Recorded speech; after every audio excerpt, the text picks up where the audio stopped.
உங்களுடைய தங்கம், வெள்ளி, வைர நகைகளை உடனே செல் பண்ணுமா? நம்பிக்கையான நிறுவனம் Max Gold. Call 04454545545. Max Gold, cash for gold. இந்தியாவின் எந்த மாநிலமாக இருந்தாலும், இந்தியாவின் எந்த ஆட்சியாக இருந்தாலும், இந்த பாலியல் குற்றங்கள், பாலியல் சம்பவங்கள், பாலியல் வன்கொடுமைகள் இதெல்லாம் தடுத்து நிறுத்த மாட்டீங்களா சாமி அப்படின்ற ஒரு கேள்வி பெருங்கேள்வியாக இருக்கிறது. இதெல்லாம் மீறி ஒரு சம்பவம் நடக்குது, ஒரு பெண்ணிற்கு எதிரான ஒரு அநீதி நடக்கிறது, குறிப்பாக பாலியல் ரீதியான ஒரு சம்பவம் நடக்கிறது. அந்த சம்பவத்தை ஒரு அரசு அலட்சியப்படுத்தினால் அதற்கான மக்கள் தீர்ப்பு, இல்லது அலட்சியப்படுத்தப்பட்ட அந்த பாதிக்கப்பட்ட நபர், அந்த நபர் எப்படி வெகுண்டெழுந்தால் என்னவாக மாறும் அப்படின்ற ஒரு உதாரணம். இன்னொரு பக்கம் விஜய் ஆட்சிக்கு வந்துட்டாரு, 20 நாள் ஆகுது. 20 நாள்ல இவ்வளவு குற்ற சம்பவங்கள், இவ்வளவு திருட்டு, இவ்வளவு பாலியல், இது 20 நாள்ல இவர் என்ன பண்ணிட்டு இருக்காரு, சட்டம் ஒழுங்கு பிரச்சனை என்னவா இருக்கிறது அப்படின்ற ஒரு கேள்வி ஒரு பக்கம். எங்க வந்து 20 நாள் தானே ஆகுது, அத்தனையும் புதியவர்கள், அடுக்கடுக்கான பிரச்சனைகளை கொண்டு சேர்ந்தா என்னதான் பண்ண முடியும்? எல்லாத்தையும் ஒவ்வொன்றா அப்புறம் வந்து பேசிட்டு இருக்காரு. சட்டம் ஒழுங்கு பிரச்சனை பற்றி ஆலோசனை பண்ணுகிறார், காவல்துறைக்கு அதிகாரத்தை கொடுத்திருக்கிறார், அவங்கள சிறப்பாக பணியாற்றி கொண்டிருக்கிறார்கள். நாட்டில் அங்க நடக்கிறது வந்து குற்றச்சம்பவங்களை தடுக்கிறார், குறைக்கிறார். இன்னும் போகட்டும், அதுக்குள்ளே என்ன அவசரம், அதுக்குள்ளே ஏன் இவ்வளவு பெரிய குற்றச்சாட்டு? இது ஒரு பக்கம். இதெல்லாம் தாண்டி ஒரு பேட்டி என்னை வந்து ரொம்ப உலுக்கி எடுத்தது. வந்து ஒரு பேட்டி வந்து நீங்க சாதாரணமா நினைச்ச ஒரு நபர் வந்து அந்த அம்மா என்ன சொல்றாங்கன்னா, இப்ப எனக்கு அரசியலுக்கு சம்பந்தமே கிடையாதுங்க, நான் ஓட்டு போடுறது கூட எப்படின்னு எனக்கு தெரியாது, ஒரு கட்டத்துல இது ஓவரா கூட இருக்கலாம், உண்மை அதுதான், பெரிய அரசியல் நாலேஜ்லாம் எனக்கு கிடையாது. ஆனா இன்னைக்கு நான் வந்து ஒரு முக்கியமான தொகுதியினுடைய சட்டமன்ற உறுப்பினர், இன்னைக்கு நான் அரசியல்ல ஒரு முக்கிய நபராக இருக்கிறேன். மிக குறிப்பாக என்ன வந்து அந்த மக்கள் 30,000 வாக்கு வித்தியாசத்தில் ஜெயிக்க வைத்திருக்கிறார்கள். இதற்கெல்லாம் காரணம் என்னன்னா, என்னுடைய பெண்ணிற்கு நடக்கப்பட்ட அந்த அநீதி, என் பெண்ணிற்கு கிடைக்காத அந்த நீதி, என்னுடைய பெண்ணிற்கு அந்த நடந்த சம்பவத்தை அன்றைய அரசு அவ்வளோ ஈஸி அந்த லெப்ட் ஹேண்ட்ல டீல் பண்ணுவாங்கல்ல, அது மாதிரி டீல் பண்ண ஒரு மன குமுறல். இதை சொல்றவங்க யாருன்னா ரத்னா தேப்நாத், மேற்கு வங்காளத்தில் பானிஹட்டி தொகுதியினுடைய பிஜேபி எம்எல்ஏ. இந்த ரத்னா தேப்நாத் வந்து எந்த கட்சியில அடிப்படை உறுப்பினர் கிடையாது, குறிப்பாக பிஜேபியில எதுவுமே என்னன்னு தெரியாது, இவங்களுக்கு அரசியல் சுத்தமாவே இது ஆகாது. இப்ப எப்படிப்பா சட்டமன்ற உறுப்பினர் வந்துட்டாங்க? 30,000 வாக்கு வித்தியாசம் ஜெயிச்சிருக்காங்க அப்படின்னா, அப்படியே ரீவைண்ட் பண்ணி பாருங்க. சில வருடங்களுக்கு முன்னாடி கொல்கட்டாவில் நடந்த ஒரு இளம் டாக்டருடைய கொலை வழக்கு, அதுவும் பாலியல் ரீதியாக துன்புறுத்தப்பட்டு அந்த கொலை வழக்கு நாடே அதிர்ச்சிக்குள்ளானது. உலக செய்திகளில் முக்கியத்துவம் வாய்ந்ததாக இருந்தது. நாடு முழுக்க பெரும் கண்டனங்கள் உருவாச்சு. டாக்டர்ஸ் அத்தனை பேரும் வந்து எங்களுக்கு பாதுகாப்பு இல்லை, மருத்துவர்களுக்கான ஒரு பாதுகாப்பு சட்டத்தை ஸ்ட்ராங்கா கொடுங்க. எனக்கு ரோட்ல வந்துலாம் போராடினாங்க. எல்லாருக்கும் தெரிஞ்சிருக்கு, மறந்துருக்க மாட்டீங்க, கொல்கட்டாவில் மருத்துவ கல்லூரியில் படிக்கக்கூடிய அந்த மாணவி தன்னுடைய சக தோழர்களுடன் 3 பேரோட உட்காந்து பேசிட்டு இருக்காங்க. மறுநாள் எக்ஸாமு. அவங்க 2 பேரும் டியூட்டி டாக்டர்ஸ், அவங்க கிளம்புறாங்க. நீ கிளம்பலையா அப்படின்னு பொழுது, இல்ல நான் படிச்சுட்டு இங்கேயே தூங்கிட்டு காலையில எழுந்து போறேன். என்னது படிச்சுட்டு இங்கேயே தூங்கிட்டு நான் காலையில எழுந்து போறேன் அப்படின்னாங்க. அவங்க டியூட்டி டாக்டர்ஸ் போயிடுறாங்க. ஒரு விடியற் காலை துப்புரவு பெண்மணி அவங்க வந்து பார்க்குறாங்க. பெரும் அதிர்ச்சி ஆகிறது. அந்த இளம் பெண் டாக்டர் கொலை செய்யப்பட்டிருக்கிறார். ஆடையெல்லாம் அலங்கோலமாக இருக்குது. அவங்க கத்துறாங்க. போலீஸ் வருது. பெரிய ஹாஸ்பிட்டல் அது. டாக்டர்ஸ் வராங்க, அந்த டீன் வராங்க. செய்தி மடமடமன் பரவுது. மேற்கு வங்காளம் முழுக்க பெரிய செய்தியா மாறுது. அடுத்த சில மணி நேரங்களில் தேசிய செய்தியாக மாறுகிறது. அப்போதைய மம்தா கவர்மெண்ட் என்ன பண்ணிக்கிட்டு இருக்கு? இதுக்கு ஒரு நீதி வேணும், குற்றவாளியை உடனடியாக கண்டுபிடிக்க வேண்டும். அப்படின்னு பெரும் போராட்டம் வெடிக்கிறது. போலீஸ் இறங்கி விசாரணை ஆரம்பிக்கிறாங்க. ஆரம்பிச்சு ஒவ்வொன்றா இது தொலங்குமா தொலங்காதா அப்படின்ற நேரத்தில் ஒரு ப்ளூடூத் ஒன்று கிடைக்குது. அந்த ப்ளூடூத் தான் அந்த விசாரணைக்கான மிகப்பெரிய கீ. அதை பயன்படுத்துகிற நபர் அந்த ஆஸ்பத்திரியில் தன்னார்வலர். அவர் போய் ஆயா அவருடைய ரூம்ல படுத்துக்கிட்டு இருக்காரு. போலீஸ் போய் சந்தேகம் பேரில் விசாரணை பண்றாங்க. எனக்கு அதுங்க தெரியாது, நான் எப்போ டியூட்டி முடிச்சுட்டு வந்துட்டீங்க, நான் அதெல்லாம் கிடையாதுங்கன்றார். போலீஸ் ஃபுல்லா சோதனை பண்றாங்க. அப்போ அந்த நபருடைய செருப்புல ரத்தக்கரை இருக்குது. இந்த இறந்து டாக்டருடைய அந்த ரத்தக்கரையும் அதுவும் மேட்ச் ஆகுது. கூட்டு போய் அவங்க பாணியில போட்டு சும்மா விசாரிக்கிறாங்க. விசாரணை வெள்ளுன்னு விசாரிக்க ஆரம்பிக்கிறாங்க. இந்த நபர் தான் குற்றவாளின்னு தெரிய ஆரம்பிச்சு. அவன் பேர் சஞ்சய் ராய். திருமணமாகி அவனுக்கு 33 வயசு ஆகிறது. அவன் ஒரு சைக்கோ அப்படின்னு தெரிய வருது. இந்த விவகாரம் தாங்க பெரிய அளவில் நாடு முழுக்க கொந்தளிக்குது. அந்த சமயத்தில் இந்த இருமாப்பு பிடித்த மம்தா பானர்ஜி அப்படிதான் சொல்லணும், அது ரொம்ப சர்வசாதாரணமாக மீடியா முன்னாடி ஹேண்டில் பண்ணுறதும், அதற்கான பதிலெலாம் பார்த்தீங்கன்னா ரொம்ப சர்வசாதாரணமாக சொல்கிறதும், இறந்து போனது ஒரு மருத்துவர், இன்னைக்கு கடவுளா தெரிகிறவங்க அவங்க தான்.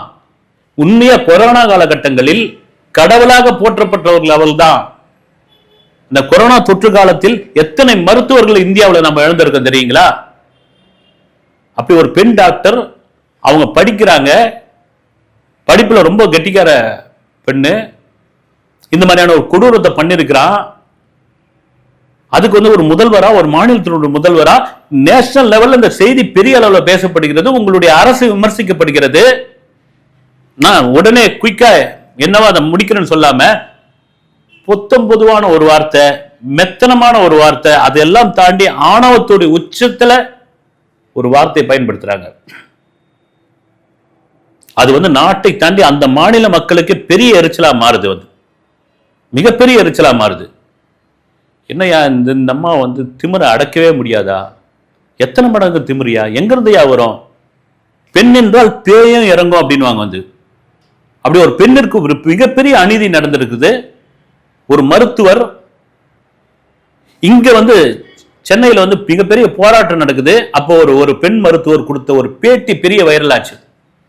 அந்த பெண் மருத்துவர் என்ன சொல்றாங்க, அட பாவீங்களா, முதல்ல கண்ணை பார்த்து பேசுங்கிறாங்களே, கண்ணை பார்த்து பேசுங்க, ஏன் எங்களுடைய அங்க உறுப்புகளை பார்த்து பேசுகிறீர்கள்? நீங்க உன் பொண்டாட்டிக்கு இருக்குது, உங்க அம்மாவுக்கு இருக்குது, உன் அக்கா தங்கச்சிங்க இருக்குது, அதுதான் அவங்களை இப்படி பாப்பீங்களா? நீங்க எங்களை பார்க்கும் போது மட்டும் கண்ணை பார்த்து ஏன் பேச மாட்டேன்றீங்க அப்படின்ற ஒரு கேள்வி பெரிய வைரல் ஆமாச்சு. இந்தியா முழுக்க இந்த கேள்விதான். என்னையா கவர்மெண்ட் அது, இந்த மம்தா கவர்மெண்ட் இப்படி ஒரு இறுக்கமனமான ஒரு கவர்மெண்டா இருக்குது, இந்த பொம்பளை அடக்கவே முடியாதா அப்படின்ற கேள்வி கடுமையா இருந்த போது கூட ஐ டோன்ட் கேர் அப்படின்ற அளவுக்கு இருந்தது. ஆனா அழுத்தம் அதிகமானச்சு. குறிப்பா அந்த பெண்ணுடைய தாயாருடைய கண்ணீர் பேட்டிகள். ஒரு சாதாரண ஒரு பெண்மணி, ஒரு சாதாரண ஒரு மிடில் கிளாஸ் வாழ்க்கை, என் மகள் தான் என்னுடைய கனவு, இப்படி எல்லாம் சொல்லிட்டு. ஆனா இன்னைக்கு பாருங்க, அந்த கவர்மெண்டே இல்லை. அரசன் அன்று கொண்டால் தெய்வம் நின்று கொள்ளும். இன்னைக்கு மம்தா பானர்ஜி தூக்கி அப்படியே போட்டாச்சு. அடுத்து வந்திருக்காங்க, அவங்க நல்லாட்சி தராங்களா கெட்ட ஆட்சி தராங்களா தாண்டி ஒரு இருமாப்போடைய உச்சம், ஒரு ஆணவத்தோடைய எல்லை, ஒரு பெண் என்று பார்க்காமல் அந்த பாலியல் ரீதியான அந்த விவகாரத்துக்குள் ஒரு திமிர்த்தனமான பதில். அந்த தாயோட கண்ணீர். இன்னைக்கு அதே தாய் நான் ஒரு சட்டமன்ற உறுப்பினர், எனக்கு அரசியல் ஆனா ஈனா கூட தெரியாது, நான் வந்துட்ட உள்ள 30,000 ஓட்டு வித்தியாசத்துல நான் ஜெயிச்சிருக்கிறேன், இந்த மக்களுக்கு நன்றி, என் மகளுக்கு ஏற்பட்ட கொடுமை இந்த மாநிலத்தில் யாருக்கும் ஏற்படக்கூடாது, ஏற்பட விட மாட்டேன், ஏற்பட விடாது இந்த கவர்மெண்ட் அப்படின்னு பேசுறாங்க. காரணம் என்னன்னா, ஒரு பெண்ணுடைய கண்ணீர் இருக்கு இல்லையா, அது சாதாரண விஷயம் கிடையாதுங்க. அதுவும் குறிப்பாக பெண்களுக்கு அடக்குமுறை, பெண்களுக்கு எதிரான அந்த பாலியல் குற்றங்கள்லாம் இருக்குது. எனக்கு இப்போ அதாவது ரொம்ப வேதனையா இருக்குது. இப்ப இன்னைக்கு பார்த்த செய்தித்தாள்ல பார்த்தது, கண்டிப்பா முதல்வர் விஜய் அவர்களுடைய பார்வைக்கு அது சென்று இருக்கும். செய்தித்தாள்ல வந்திருக்குதுன்னா போலீஸ் கொடுத்த நியூஸ் தான் அது. இன்னைக்கு வேளச்சேரியில விடிய காலம் 2:30 மணிக்கு பீகாரை சேர்ந்த 2 இளைஞர்கள் நைட்டு பூரா தண்ணியை போட்டிருக்கானுங்க. நைட்டு பூரா அடின்னு அடிச்சிருக்கானுங்க. 2:30 மணிக்கு அவனுக்கு தலைவலி எடுத்துனுக்குது, ஓவர் போதையா இருக்குது. டீ குடிச்சா அந்த போதை தெளியுன்ட்டு அந்த 2 பேரும் இந்த ரோட்ல டீ விற்பாங்க இல்லைங்களா, அப்படி வந்திருக்கானுங்க டீ சாப்பிட்றதுக்காக. ஒரு 70 வயது மூதாட்டி, சற்று மனநிலை பாதிக்கப்பட்டவர் அந்த செய்தியில் உள்ளது. அந்த பெண்மணி வந்து எனக்கு ஒரு டீ வாங்கி கொடு. எவ்வளோ பெரிய ஒரு இதுவான விஷயம் பாருங்க. நீங்கள் பசிக்கு ஒரு சாப்பாடு வாங்கி கொடு, ஒரு இட்லி வாங்கி கொடு, ஒரு டீ வாங்கி கொடு. அதுதான் அந்த அந்த கொடுமை தாங்க உச்சமான ஒரு விஷயம். வந்து அந்த பெண்மணி வந்து அந்த அந்த மூதாட்டி வந்து எனக்கு ஒரு டீ வாங்கி கொடுன்னு கேட்குறாங்க. இந்த நாய்களுக்கு அதுக்குள்ள ஒரு சபல புத்தி. அந்த மூதாட்டி கையில் 1000 ரூபாய் கொடுக்குறானுங்க. கொடுத்துட்டு ஒரு பைக் டாக்ஸி ஒன்று போடுறானுங்க, புக் பண்ணுறானுங்க. புக் பண்ண உடனே அந்த பைக் டாக்ஸி கேட்குற, யார் இந்த மூதாட்டி, என்னது பைக் டாக்ஸியில் வந்து ஏற்றுறீங்க, கேன்சல் பண்ணுங்க, அதில் இது பண்ண முடியாதுன்றா. இல்லை எங்கள் அம்மா தான், இது உடம்பு சரியில்லை, ஒரு மாதிரியான ஆள், கிளம்பி வந்துட்டாங்க, டீ குடிக்க வச்சு திரும்ப ரூமுக்கு கூட்டு வரணும்னு கூட்டுமாங்க. ரூமுக்கு கூப்பிட்டுருக்கானுங்க. அந்த பெண்மணிக்கு, அந்த மூதாட்டிக்கு ஏதோ ஒரு தப்பான எதுவும் தெரிஞ்சிருக்குது. சற்று மனநிலை பாதிக்கப்பட்டிருந்தாலும் அந்த உள்ளுணர்வு சொல்லுது போகாத அப்படின்னு, வரமாட்டேன் அப்படின்னு இது பண்ண உடனே, சரி மறுபடியும் ஒரு டீ வாங்கி தரேன் அப்படின்னு சொல்லி திரும்பவும் கூட்டின்னு வந்து ஒரு பூங்காவில் பாலியல் ரீதியாக வன்கொடுமை செய்து, எவ்வளோ கேட்கறதுக்கு ஒரு மாதிரியா இருக்குதுங்க. வந்து இப்போதான் அந்த கரூர் சம்பவத்தை ஜீர்ணிக்க முடியாத ஒரு விஷயம். இந்த குழந்தை என்னடா பண்ணுச்சு பாவிகளா, என்னையா பண்ணுச்சு? அது எங்க பேப்பரை திறந்தாலும் எந்த செய்தித்தாளை இது பண்ணாலும் இதே நியூஸாயா, ஏயா இது மாதிரி டீ வாங்கி கூடன்னு ஒரு மனநிலை பாதிக்கப்பட்ட ஒரு மூதாட்டி, 70 வயசு, என்னடா உங்களுக்கு வந்து பீகார்லேருந்து வந்து நீங்கள், அது பீகாராக இருக்கட்டும் எங்கே வேணாலும் இருக்கட்டும், மனிதன் தானே நீ, வந்து கேட்டால் வந்து போதையும் ஒரு காரணம், போதையே முழுக்க காரணம்னு நான் வந்து ஒத்துக்க முடியாதுன்றேன். ஏன்னா எவனாவது போதையில் பீத்துன்னு இருக்கிறானா? இது வரைக்கும் அந்த மாதிரி செய்தி கேள்விப்பட்டிருக்கீங்களா? பசி எடுத்துக்கின்னு போதை தலைக்கு ஏறி போய் அவனுக்கு சோறு எது பீ எதுன்னு தெரியாம பீ அள்ளி தின்னுட்டான் அப்படின்னு எந்த செய்தியாவது நீங்க படிச்சிருக்கீங்களா? போதையில வீடு மாறி போயிட்டான், அது கூட நடந்திருக்குதுன்னு கூட உண்டு. ஆனா இது மாதிரி இந்த உணவுக்கு பதில் இது சாப்பிட்டு இருக்கான்னு நீங்க எங்கேயாவது பாத்துருக்கீங்களா?